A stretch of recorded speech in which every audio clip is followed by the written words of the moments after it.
Good morning, everybody. I am so excited to be here. And I think it's pretty momentous. Right in between CES in Las Vegas and JP Morgan next week here, we're squeezing this in between. And we've got a room full of entrepreneurs, which I am not one of.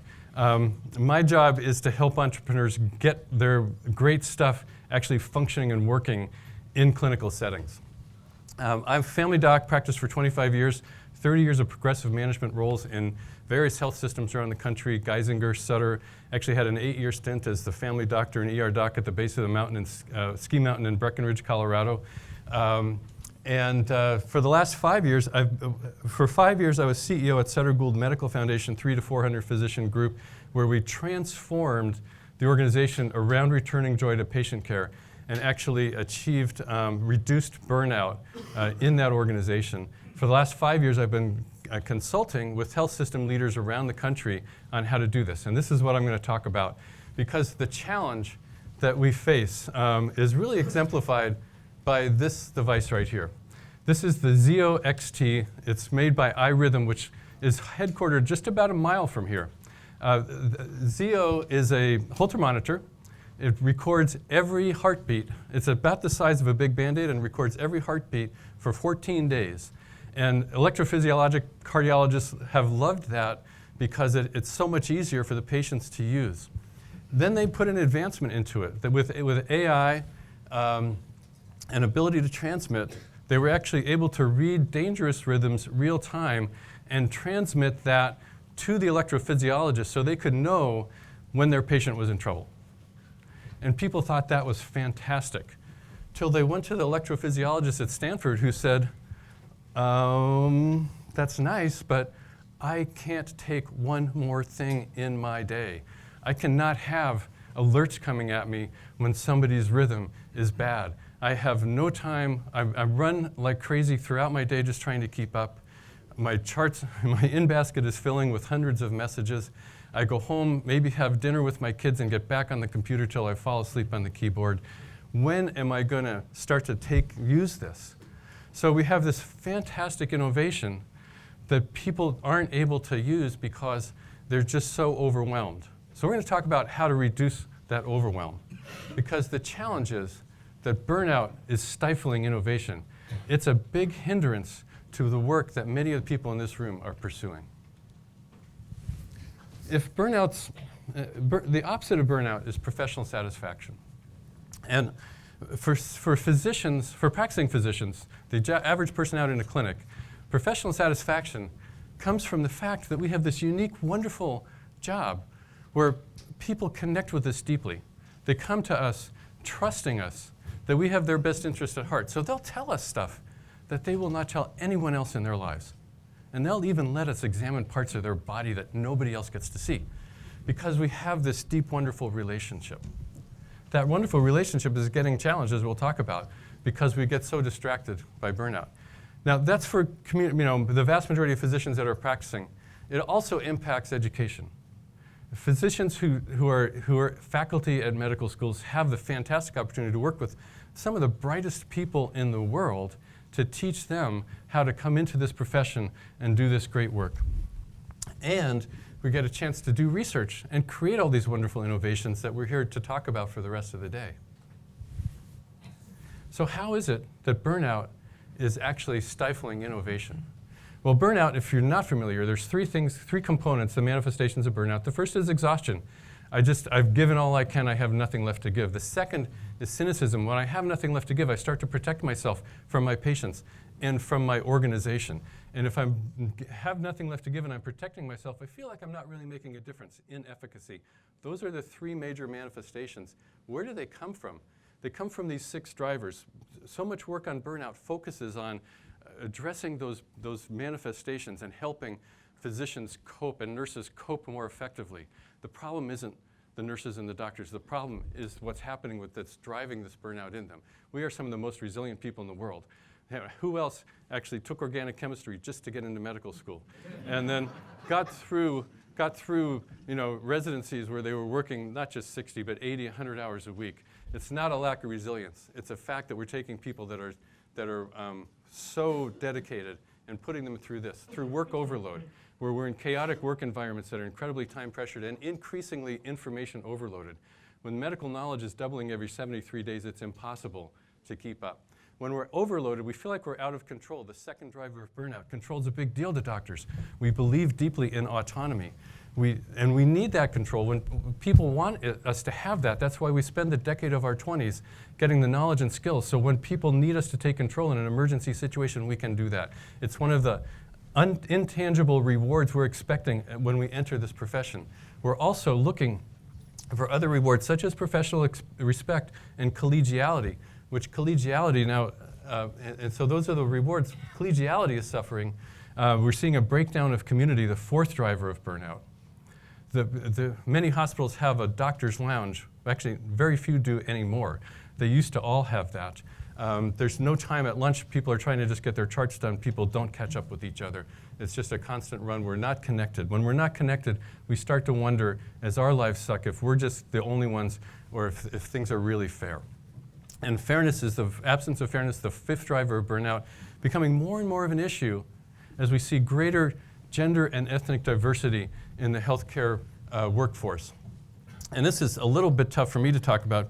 I'm a pale, stale male, an old white guy. I've never had to work harder to prove myself. But it's not fair that people who aren't like me do have to work harder just to prove themselves. And lastly, conflicting values. Is the value of this health system that I'm working in aligned with my values? Arlen and I were having some discussion about that earlier today. These are major issues, right? So how do these relate? We see work overload. It actually relates to emotional exhaustion, that first manifestation. But these other 5 drivers are the things that drive cynicism. So there are jobs where people aren't overloaded, but they have a bad place to work, they don't have control, their boss sucks, and they're just cynical. In healthcare, it's very rare to see that. Everybody's work overloaded, so everybody's exhausted, and then we see cynicism potentially. Not everywhere, but in many of these. And this is actually work that Maslow, who's created the Maslow Burnout Inventory, has done. One of the pleasures of the work I do now is I've gotten to know her, actually. The opposite of these, though, is what we're looking for. We're looking for energy. We're looking for engagement. And I was having a discussion, I think, with Jim earlier today about, he runs an innovation lab, and he sees docs in their office where they're struggling, and they're exhausted, and they're cynical. And he sees them come into the lab, and all of a sudden, they're full of energy. They're totally engaged. Same person, different environment. How can we create that environment where people can be energetic and engaged in the clinical workplace? And it is the workplace that's the issue. In fact, Maslow has said, burnout is a sign of major dysfunction in an organization and says more about the workplace than about the worker. It's the workplace, not the worker, that's the problem. Well, how did all this happen? We take these highly motivated, energetic, smart people, and we put them into a workplace that's toxic. It's impossible to be successful without being constantly vigilant and focused. We can be vigilant and focused for short periods of time. It's exciting. A big trauma comes into the ED. Everybody gathers around. We save that life. We get to recover a little bit afterwards. We have a major emotional issue with a family. We help them through that. It's great. But if we never get downtime, it wears away at us, and we struggle. Why is it like that? Is it because CEOs and others in the C-suite and our health systems wake up every morning thinking, what can I do to make my doctors' and nurses' lives miserable today? No, they're thinking, how do we cope with all these external drivers, all these things that have happened in the last 15 years? How do we cope with the EHR, which brought with it meaningless abuse, and ICD-10, which adds to the number of diagnoses we have to do, which the payers love because then they can deny payment or demand more prior authorizations. Thankfully, the government got involved to help us out, right? With things like HCAHPS and CGCAHPS, the patient satisfaction scoring.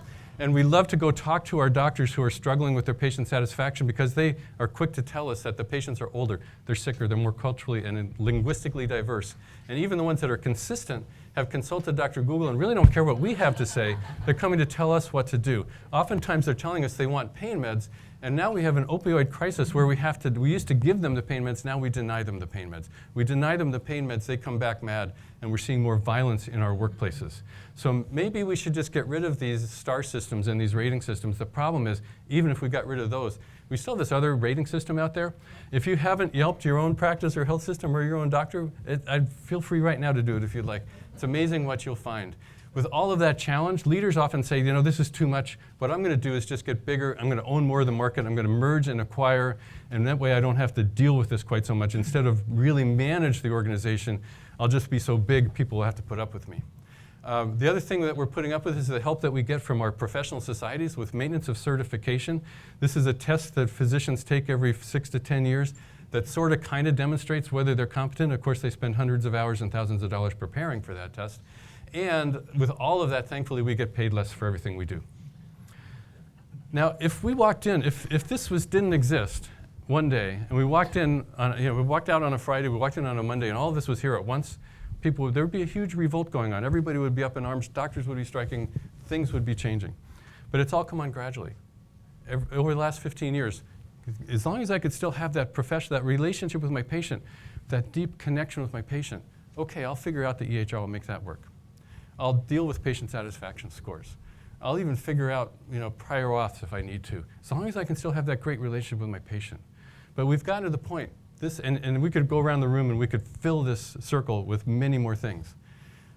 But it's come on gradually, step by step. Each one is a little straw that's gone on to the camel's back. So people, we've literally gotten to the point where people are breaking, where we see depression, substance abuse, family dysfunction, and suicide. So we cannot go on like this. And it's making it really difficult for all the wonderful innovations that are being created by the people in this room to actually be put into practice and make a difference. So what do? Burnout is everywhere, but just like in every patient, we see illnesses in every patient, but there's subtle things that are different about each one. We need to take an approach of diagnosing the challenges in that organization, developing a treatment plan, and we'll talk about what the components are of that treatment plan that we would want to see. So diagnosing, we look at burnout surveys, but we also look at performance metrics, the kind of outcome metrics that people look at. We want to understand what people are using the EHR because it's such a big driver of burnout. And there's Epic and Cerner both have functions where we can measure that. We want to understand leadership because leadership is so important in doing this work. And then we actually want to see leaders go and shadow clinicians in their workplace. Because it's one thing to look at spreadsheets and read reports. It's a whole other thing to actually go and see the real impact. It's as though if we were trying to treat a patient and all we did was look at the chart, we never examined the patient, we're going to not come up with the best possible approach. Same thing as leaders, if they're dedicated to addressing burnout, we should come together, actually go and observe and see what's happening, particularly leaders who do no clinical work whatsoever, and there's too many of those in our health systems as it is. So once we've done that, then we develop a plan. And that plan really needs 3 key components. And they're well documented in many of the different people working on burnout. The first component has to do with supporting individuals, ensuring that we have support for resilience. And there's been a tremendous amount of work done on that. There's a lot of work around creating chief wellness officers in health systems these days, bringing in support people, counseling, all sorts of things like that. Even if a system was working perfectly, we still need it because we deal with life and death and heavy, deep emotional issues. We need that kind of support. But we need more than that. More important than that are the 2 other components. One is the actual workflow efficiency in the workplace. How do we redesign the way work is done so that we can spend our time focused on deeply being connected with our patient, not focused on a computer. It's too, everybody's probably, if you personally go to your own doctor now, it's probably pretty common to walk in, sit in the room. They walk in, they sit down, and they put their hands on a keyboard, their eyes on the screen, when they used to engage you eye to eye. They used to use their hands to examine and comfort. And now that's become far more rare. And we're not spending time, there we go. That's the president of the InnovatorMD, Dr. We wanted to introduce the whole family. See, this is the kind of engagement that we're working towards. Yeah. So there's a number of things that we can do that can help with redesigning that workflow. Some of them are things we do right at the point of, right in the clinic on a daily basis. Because every day things change, every day things get, every day is a bit unpredictable. So a daily huddle is key at the start of the day. It should be no more than 15 minutes long. It should include a few minutes, or a minute, just to recognize and reward somebody who did something great the day before or something special happening in their life, because lack of insufficient reward is one of those drivers of burnout. But we also want to be preparing for the day. When we look at our capacity for the day versus our demand for the day, how many patients are in the ward versus the staff? How many patients are on the schedule versus staffing? Is our equipment working? Are our supplies available? Just so we know at the start of the day where we might need contingencies rather than get surprised in the middle of the day. We want to see how we're performing on our metrics. Every organization has metrics that they're working towards performing on: quality, safety, satisfaction, access, finance, you name it. Those results come from what happens in the local workplaces. And each local workplace can see how they have an impact on that. And so we want to track those metrics and see, are we on track or not, and what can we do to fix that? And then lastly, we want to look at these little problems that happen that we have control over in our local area. We call them pebbles in your shoe. The little things like you go to open a drawer expecting to find some gauze or a scalpel and it's not there and you got to go run out. You go to the printer and there's no paper. All these little things that just mess up your day that can get fixed, but usually we think about it, we get mad, we maybe say a few four-letter words under our breath, and then by the end of it, we say we're never going to let it happen again. By the end of the day, we've forgotten about it. We're too tired to do anything about it anyway. If we just stick that note that says, hey, this happened, we shouldn't let it happen again on the huddle board, tomorrow we can all address it as a team and work on it. So those are huddles. There's also a bigger change process, which in the lean world where I come from, we call a value stream analysis, and then doing these, we call them rapid improvement events, a process that takes 3 to 5 days of intensively looking at one step in a process. In an office, it might be, how do we get the patient from the exam room or from the waiting room into the exam room and really well prepared for the physician when they walk in the room? And you look at every single step along the way, figure out what worked, what's really of value, what's not, what's waste. A lot of it are things we look at. Once we look at it all, we say, man, we can take a gross approach to this. Gross. Get rid of stupid stuff. When we see things that aren't right, some of those we can just get right out. Others we need to do a little more intensively. And when we do this redesign work, we need the doctors and the nurses actively involved in it. Otherwise, it's not going to work, because you can have an efficiency expert come in, look at it from high on top, and say, well, this is wrong, you need to do it this way. But they don't understand. The people who are doing the work really understand what's going on. So I'll go to a doctor and ask them to would you like to spend 3 to 5 days with us redesigning the way we take a patient from the waiting room and put them into the exam room for you? And they'll look at me and say, you're nuts. There's no way. I am not going to do that. I'm too important. My patients need me. My colleagues need me. How can I be gone for a week? And I'll ask them, do you ever take a vacation? Because you need a vacation to rejuvenate, but you're not there for your patients and your colleagues. Do you ever go to CME so you can learn new things and stay current? When you're doing that, you're not there for your patients and your colleagues. But when you come back, in half a day, if not half an hour, that rejuvenation is gone because things are such a mess, and you can't implement your new knowledge because things are so screwed up. The most valuable time you spend away from your practice may well be the time you spend improving your practice. It's a hard message for people to get, but it's important. So this is the whole thing about how do we redesign. This is the problem that's wrong, right? This patient drew this picture to thank this doctor because she loved him so much. She's a pediatrician. She's there in the exam room.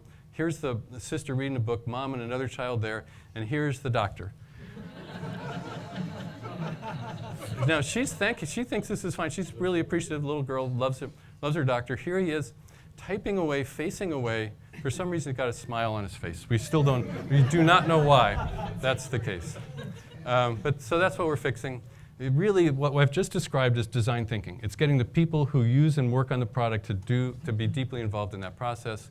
If these slides are available later, you've got that. What are the specific things we can do? First of all, EHR optimization. Anybody working on an innovation that has to do with the EHR? Raise your hands high. Come on, be bold, be brave. You're cool. Excellent. We need to. So we've got ways we can understand what's going on. We can do specific coaching. Anybody who's still practicing? Anybody practicing actively? Okay. If you still, keep your hands up. If you still type in your password every time you walk in an exam room or up to a computer, raise your hand high. All right. Why the heck are you doing that? Anybody staying in a hotel today? Okay. Do you have a little card they gave you that you put up against the door and it automatically opens the door for you? So we have that same technology called single sign-on. Any health system that says they're dedicated to making burnout better and they don't have this in place yet, they're full of bullpucky. This is technology that's readily available. It's in many major systems around the country, but probably half of the practicing clinicians in this room aren't doing this. When I give this presentation at HIMSS, half the docs in the room don't have this. It's ridiculous because it works so well and makes such a difference. You can eliminate 400 to 1,000 clicks a day just with single sign-on. How about, and then the other thing, now this is just starting to come into play. We're starting to see some new startups actually going live in offices with AI-enhanced virtual scribes. And I know there's some scribe folks that even, who's anybody willing to admit they're working on this in their work? It's happening. Yeah, great, awesome. This is so important. And it's going to be it's going to dramatically change things. It's not the only answer, but it's a really important answer. So I'm so glad to see people here working on that. In baskets, there's a lot of ways we can manage in baskets. The main quick thing is to not have messages go directly to the physician. They should always be screened by somebody else first, so doctors are only getting what they need. Care teams, surrounding physicians with teams to support them, even with eliminating the data entry hassle with the virtual scribe. We still need teams to support docs because we want to stay focused completely on the work we do. And those they actually do work, they're financially viable. In fact, if anything, they can improve the financial performance. And then space redesign. We should be design offices so that we encourage care teams to work together, not have individual physicians hidden back in the corner in their office. We should be line of sight so everybody who's working on a team together can see what's going on. And in the exam room, we should redesign the rooms so the patient and the clinician together are looking at the screen. And ideally, if we're still using printers, there's a printer in the room. The worst thing we can do at the very end of this deep, important encounter with a patient is to say, oh, this is great. You know, I've got some instructions for you. Run out of the room. Run back in the room with the instructions because we don't have a printer in there to give them. You know, because you run out of the room and you know when you're going to get back in the room, right? There's so many people out there waiting and putting demands on you. So one last thing is, not last thing, actually the last thing, but the most important thing is the management system and culture that drives all this. Because we're in this industrial age approach to management. And it worked great in industrial work, but it doesn't work in the information age that we're in now. We need a different way of leading that's deeply based in respect for people. One of the best people I know who speaks about this is a guy who actually runs a manufacturing industry called Barry Waymiller. This is Bob Chapman. He makes heavy equipment like bottle washers for Budweiser. But he has revolutionized his company around this philosophy that everybody matters, that if we care for everyone in our organization the same way we care about our close friends and family, we can revolutionize the way our organizations run. And the vast majority of organizations treat the people on the front lines as an expendable resource instead. This is a great book. I tell people to read this book before they read my book if you're interested in this kind of stuff. Actually, they can still read my book, sure. Another great book is this by Jeff Pfeffer, who is actually a graduate school of business professor at Stanford, just down the way. And he wrote this book called Dying for a Paycheck that takes the opposite approach of what Bob Chapman explains what's going on opposite of that, which is that we create places where people get beaten down. They bring this toxicity home to their families and communities, and it actually worsens our society. And he has a lot of great ideas about how to address that. So these are two great books if you're interested in this kind of work.